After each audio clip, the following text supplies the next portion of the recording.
Holy meatballs, Jeff. It's another Code It with AI, episode 16. I'm Carl Franklin from AvnDataGenie. That's Jeff Fritz from Microsoft, who is in the land of meatballs right now. Yeah. Are you referring to Italian meatballs or Swedish meatballs? Swedish meatballs, of course. Do I look Italian? That's what I'm talking about. Yeah, so you're in Stockholm, I'm in right? Stockholm this week. I'm at the SweetTug event. Going to be talking about Aspire, a little bit of AI this week. Of course. Fantastic.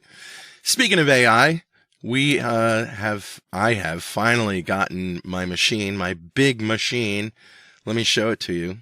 Yes, I bought it from Walmart. The bang for the buck was just there. Yeah, I did a gimmick a couple years ago where I went and bought a $100 computer from there to do some .NET stuff, and you're going the other way. Yeah. Okay. I looked on Amazon first, and I found a couple of ones, and they were less beefy, right? This has 96 gigs of RAM. The one I found on Amazon was actually more. It was 7,500, and it had only 64 gigs of RAM. So, but otherwise, it was exactly the same. Okay. So this is what I got. And it has Windows on it. I just booted it up, installed all the updates. But get this, I actually made a video of my installation for Ollama on this machine. Check it out. Okay. Right, so I went to download Ollama on Windows. And by the way, this is all documented in the repo. Just downloaded it for Windows, and I got this little thing, and I'll speed it up so it goes fast. There it is, Ollama setup. And I hit install, and this took forever too, so I'll breeze through that. And then it started up here. And the first thing it asks you to do is select a model. So, of course, I picked like the biggest Quen model I could, like Quen Coder 30 billion things, right? And I just asked it, are you ready to answer my questions? So here it's downloading the model. And how big is it? It's 17.3 gigs.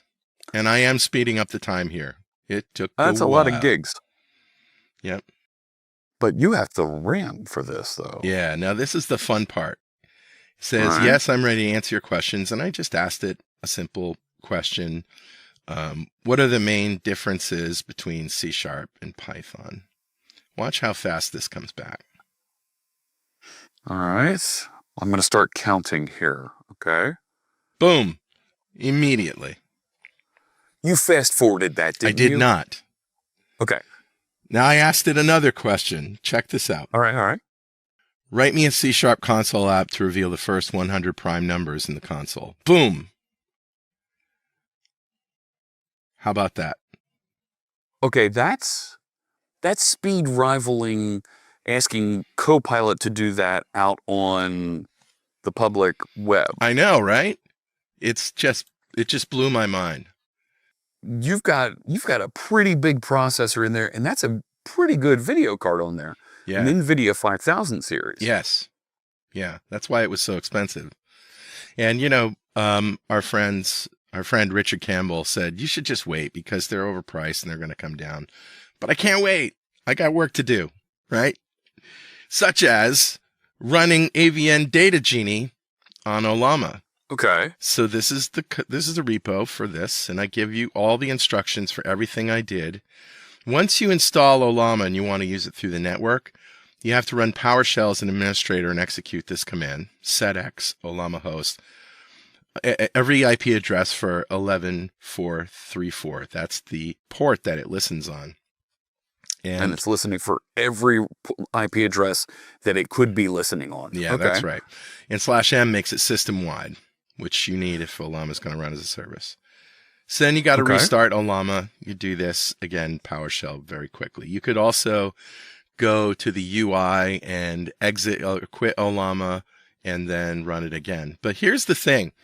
Ollama runs as a service, and it does have that UI, but that UI is not important. You can close that. I mean, it's still running as a service. If you see it in the taskbar, it's running as a service. So the next thing is to allow Ollama through Windows Firewall. And here's the PowerShell for that. But, for some reason, if you want to use the UI, you can just, open a port or allow another application through the firewall in Windows Firewall. Just make sure that it's private only. I mean, you don't want this open to the public. Then you want to make sure Ollama is listening correctly. So do a net stat, and you should see that. And now to test from another machine, you just go to that IP address of that machine. It's not 42 probably. So change that and port 1134, and you should see Ollama is running. Now, after I started using this, I found that the 30 billion model was too big.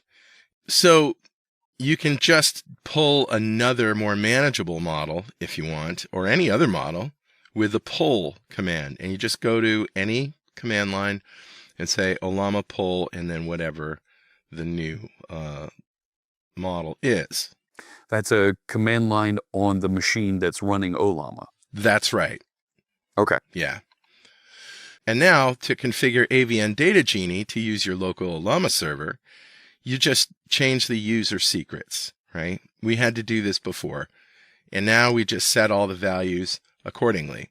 Here's my local IP address that it's running on. So that's the LLM endpoint. There's no LLM API key. The LLM type is Ollama, and the model name, whatever you have. Mine's Quen 2.5-coder:14b. It's right up there in that Ollama pull statement. Exactly. I follow you. Okay. Yeah. So here's the app running. I did do a couple of things to change it. In app host CS, we had last time set this Boolean use Copilot CLI to true.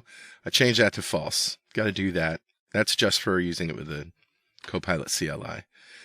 And then in SQL Prompt Builder, I had to add this use group by correctly and top n with order by when applicable.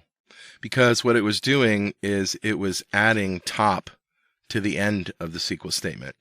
So I'm going to generate the schema. I'll configure the LLM, which should already be configured. Then we'll go to test.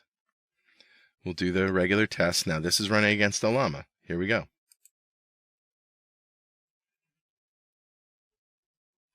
That was pretty quick, right? That was pretty good still. Yeah. Yeah. So what it was doing, it was putting the top n down here after order by, which doesn't work. But that was it. I mean, this is running against my local Ollama. And then, of course, we can execute it and we get it. But here's the takeaway here. For what did I pay? Like $6,000 for that machine?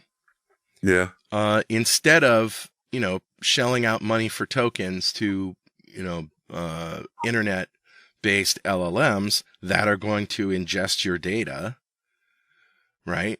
Why not just use this local thing and keep it all in the family, and you just have to worry about electricity, not tokens. Electricity and heat. Right. Those two things. Yeah, I mean, I have it running in my studio right now, and it's no warmer in here than it usually is. And I have solar panels, so I'm all set. I don't know if you've noticed, friends, but Carl doesn't have that heater on in the background. That's usually right over it. Yeah, it's on. Yeah. And my humidifier's running. But yeah, this is a really cool revelation. And now I'm going to try to work on using it as a general LLM for writing code and stuff. So that's where we're going next, I think. So what do you think, Jeff? I think we've got some cool entry points here. Hey, look, generating some of these SQL statements isn't going to be a thing that we're going to do all the time. And I think there is a little bit of room here for acceptance of, you know what, when you're asking it to give you a SQL statement, to take 2 or 3 seconds isn't entirely terrible. Yeah.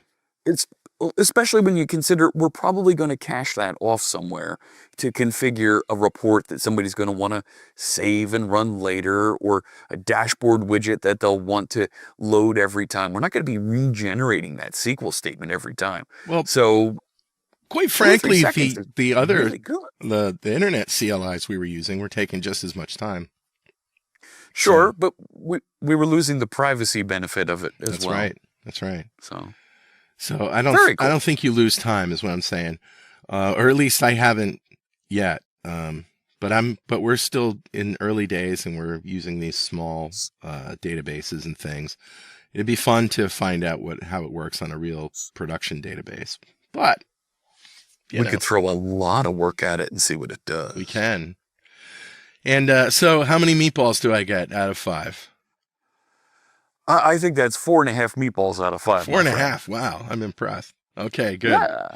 Well, with that, we'd like your comments and requests, of course. And if you have any of those, send them to Jeff and me by email at codedwithai@appvnext.com. I don't know why I brain farted there. codedwithai@appvnext.com. I say it like every week.